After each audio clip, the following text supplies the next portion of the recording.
আলো পড়ে না। না না সমস্যা নাই, ক্লিয়ার আসছে।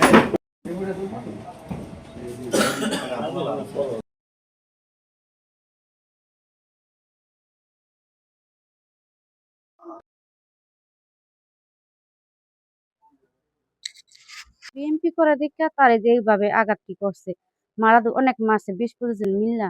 আর আর কিছু 2-3 দিন আগে আমার ছেলেরও মাস্টার বাপে বিএমপি করে দেখা এই আমাদের এলাকার পোলাপাইন বড় ভাইরা ছোটদের শিখাই দিচ্ছে, ছেলেরে মারবা তোর বাপে শান্তি সইরা যাবে বিএমপি থেকে। বড় যে নিপু, মাহফিল, তারপরে যে সোহান, তারপরে দীপ্ত, আপন, অনেক মানুষ। আমি এত মানুষ তো চিনি না, আর যে কোটাটা চিনি এই কোটার নাম বললাম। আমাদের কালকে একটা ওয়াজ ছিল, যে আমরা সবাই মিলে ওয়াজটা করছি। তো ওই সূত্র ধরে তো আমাদের 21 তারিখে একটা বিএনপির মিটিং হবে, এটা বানচাল করার জন্য আমাদের আজকে একটা সময় সবাই আওয়ামী লীগের পোলাপান মাইর করে আমাকে। হ্যাঁ, অনেকে আমি সবই আওয়ামী লীগের পোলাপান, নিপা আছে আর আছে লোকা।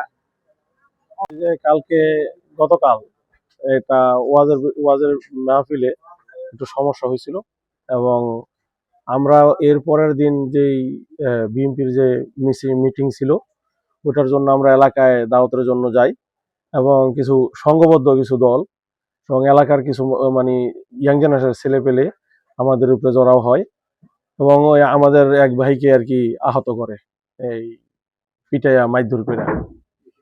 এই আমরা আটপাড়া ইউনিয়ন বিএনপির অঙ্গ সংগঠনের নেতৃবৃন্দদের নিয়ে আগামীকালকে আমাদের প্রতীকের জন্য যেই নির্বাচনী মিছিল হবে, সেই মিছিলের উদ্দেশ্যে তারা বিভিন্ন বাড়িতে বাড়িতে গিয়ে দাওয়াত দেওয়ার জন্য গিয়েছিলেন মূল দলের সভাপতি এবং সেক্রেটারি যারা ছিলেন তারা। কিন্তু গতকালকে মাহফিলের মধ্যে তোবারক নিয়ে একটা দ্বন্দ্ব হয়, সেই দ্বন্দ্বের সূত্র ধইরা সেটাকে দলীয়ভাবে তাদেরকে চিহ্নিত কইরা তারা আমাদের এই কর্মীদেরকে আঘাত করেন।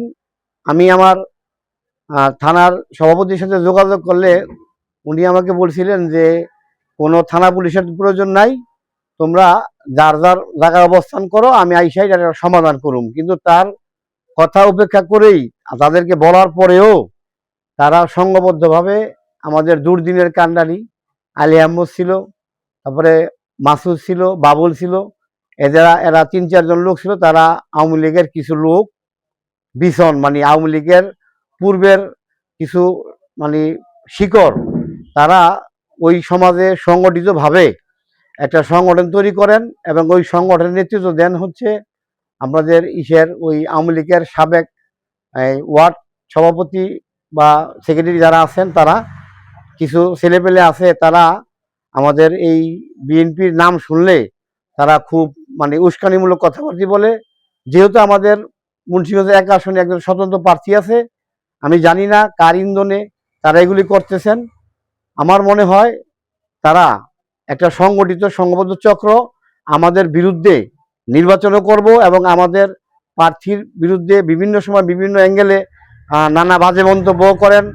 আমি দেশবাসীর কাছে বা মুন্সিগঞ্জ 1 আসনের বিএনপির সকল ভাই বোনদের কাছে আমার আকুল আবেদন, যারা এখনো আমাদের বিরুদ্ধে ষড়যন্ত্র করতেছেন বা করছে, আগামী নির্বাচনের আগেও তারা আমার ধারণা আমাদেরকে বিভিন্নভাবে বিভিন্ন সূত্রে আমাদের কিছু ছেলেপেলেদের কাঁধে ভর দিয়া তারা আমাদের নির্বাচনকে মানে ব্যাহত করতে চাবেন। আমি এই সংঘবদ্ধ যে চক্রটা আছে তাদের বিরুদ্ধে মানে সুষ্ঠু সমাধান এবং তাদের আইনানুগ ব্যবস্থা গ্রহণ করার জন্য আমি আমার উপরস্থ মহলের কর্মকর্তাদের কাছে আকুল আবেদন জানাচ্ছি।